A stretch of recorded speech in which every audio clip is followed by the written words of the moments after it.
Thank you, Mish, for that speech. And we're now going to move immediately across the floor to our first speaker for the opposition, Shockat Adam MP.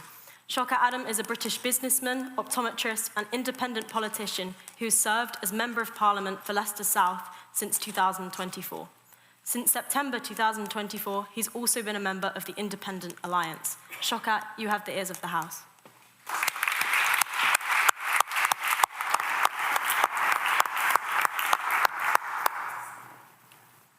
Let me take you back to the time when Idi Amin decided to expel the Indians from Uganda because he felt they were ready to milk the cow but not feed the cow, and that was hatred. Slightly afterwards, my country of birth, the leader there gets a bit agitated, so my family decide to jump before they are pushed from the cradle of civilization into the arms of the mother of Commonwealth. To the time about a decade after Enoch Powell made his infamous River of Blood speech. To the time when the city I lived in, people from the National Front, who had a base very close by, roamed our streets and said, "Guys, go home, we don't have space here." To a time when the term Paki bashing was very, very normal, and my man learned how to run really, really quickly, just in time to anybody who called me a Paki, for me to reply, "You na Paki," and for whoever understands Urdu, that would be quite funny, but for the rest of you, it'll wash over you. So we could run away.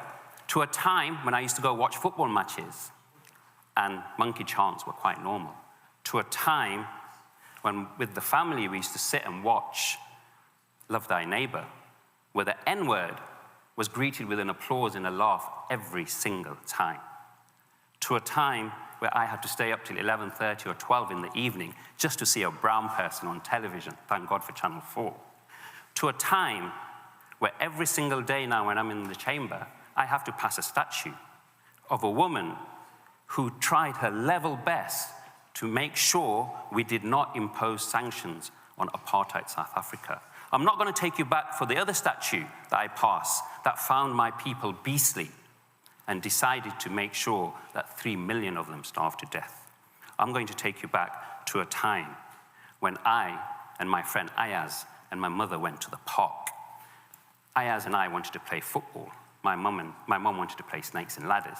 But what she really wanted to do is have a picnic because she had bought a flask, and the flask said that the tea will stay warm for hours and hours. So we were in the park, Ayaz doing his kippy-uppy, me throwing my dice, and suddenly Ayaz drops the ball. He jumps on his bike. I forgot he had a bike. I see them. Actually, I don't see them. I sense them, 7 to 10 of them. And I know what's about to happen. "Mum, we got to leave." My mum's why? She's thinking of the flask and the picnic. And then she realizes we've got no choice. I think I'm going to do my running thing, but I can't. My mum, again, for anybody who understands Urdu, was a bit mashallah. She wasn't going anywhere quick. So then we felt it, the stones, the sticks. What was that? Dog dirt. We left, we walked, we got humiliated, we got pushed, we got ridiculed. We got home, we washed up, we actually played snakes and ladders. My mum drank her tea from a flask, which she assured me was hot, but I didn't fancy it. Now, I'm going to bring you back 4 decades forward. I'm not going to give you any rose-tinted spectacles. I'm not going to make the Macmillan speech of "you've never had it so good." And I'm not even going to give you glasses as an optometrist, the ones I gave to my beautiful wife to make me look like George Clooney. But what I'm going to do is tell you the truth. This 93,000 square miles, this 68 million people, these 300 languages, these 40,000 churches, these 4 million Muslims, this 1 million Hindus, this 500,000 Sikhs, these 250,000 Jewish people, not talking about the Baha'is or the Jains or every Zoroastrians and the rest, living together, worshipping together in peace most of the time. The United Kingdom, the Great Britain, is a kaleidoscope. Its colors, its textures, its hues. It's more beautiful than any tapestry you have ever seen before because of the colors that we make up. And we are not a blank wall. Why should we be? Who would want to look at a vanilla wall when you can look at a Christopher painting? I'm not talking about the smelly, dungy one with the elephant. And we are united when it comes to national treasures. We are united on the National Health Service. 380,000 of us from the Asian, Black, and minority community serve the National Health Service. And when we have a problem with our crown jewel, who do we listen to? We listen to Iranian-born Armenian Lord Darzi. That's the person we listen to. We are united in our national sport, football, as the Liverpool fans constantly remind us that if it's good enough for Mo Salah to bow to, it's definitely good enough for me. And I tell you, we're united because the £6.1 billion juggernaut, which is called the Premiership, decides to stop a game so a Muslim player can break his fast. That doesn't happen very many places in Europe, definitely not. And myself, who is a Leicester City supporter, sings a song for Korea because everybody loves the guy. He's so amazing. That's why Cunningham, Anderson, Blissett, and Justin Fashanu would never have seen the day. We are so united. We have broken ceilings, politics, regardless of yours, Sunak, Sadiq, Getting, and Hamza Yusuf.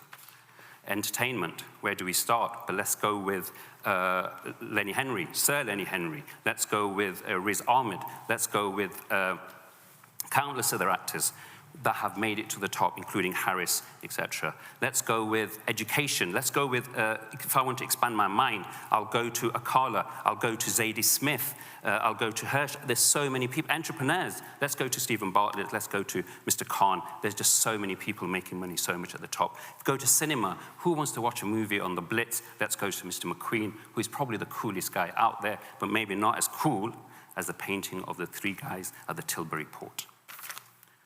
I'll remove my specs, because you guys might think I'm still wearing the rose-tinted ones. What we have, undeniably, are people who'd like to spotlight, attenuate, and amplify our fault lines, our differences. If this debate was Great Britain has the most dividers that we have ever known, I'll be sitting on that side. We have people who run our social media who have 200 million personal supporters who are desperate to reignite the narrative of the great white replacement theory, clash of civilizations. We have news channels who run at a loss of £42 million a year just to let us know we're different. We have politicians, as we said, who every single day blame every single socio-economic issues on migrants, on black people, on immigrants, on Muslims, everybody else, but the problem that matters. Yet, we work together, we pray together, we support our same sports teams together, we love each other, we love whoever we like. That's never happened before. When the rioters came in Southport, and they did come because they've been drinking from the well of poison, of austerity, of lies, of poverty. What happened in Stockport? No, what happened in Hartlepool, sorry. A mosque was descended upon for destruction. The community members created a human chain around that mosque and protected it. None of those people were Muslims, but they decided that this is what we do when we're united. You talk about how the media is very keen on pointing out the differences, but lots of people might argue that pointing out differences is a good thing because through differences we can be stronger together. And on top of that, you mentioned how there's lots of different religiosities and diversity in the country, but there is also a strong theme in certain areas of the country that argue that they're different, but they'll never assimilate truly to what is British values. So what do you have to say about that? I'd say two things about that. Pointing out differences, and differences makes us greater, is the intent to unite or to divide. So, for example, in my maiden speech, I utilized a phrase that was used by Rumi, which was absolutely beautiful. That was, raise your words, not your voice, because it is rain that brings forth fruitation, not thunder. And the second question was, sorry, just remind me what that was again? So there's a lot of people that say that people, for example, that are doing different religions, that's different from the Church of England, would say that those people that are Muslim are not assimilating to British. Assimilation was the word, sorry. We must never assimilate. We must be true to our identity and we must integrate. That's completely different from assimilation. What makes this country so beautiful is because when we look around here, we're all different. And we must never assimilate, we must integrate. So, if we were a divided nation, if we were a divided house, we would have imploded, our walls would have crumbled, our roof would have blown off with a fraction of the breeze that we have faced. Yet, we are standing here tall, we are standing here strong. And that boy that had to wash dirt off him now walks past statues of colonizers, imperialists, and takes his seat in the mother of all democracies, mother of all freedoms, as proud as can be, but just wishing he had taken that cup of tea with his mum. Thank you.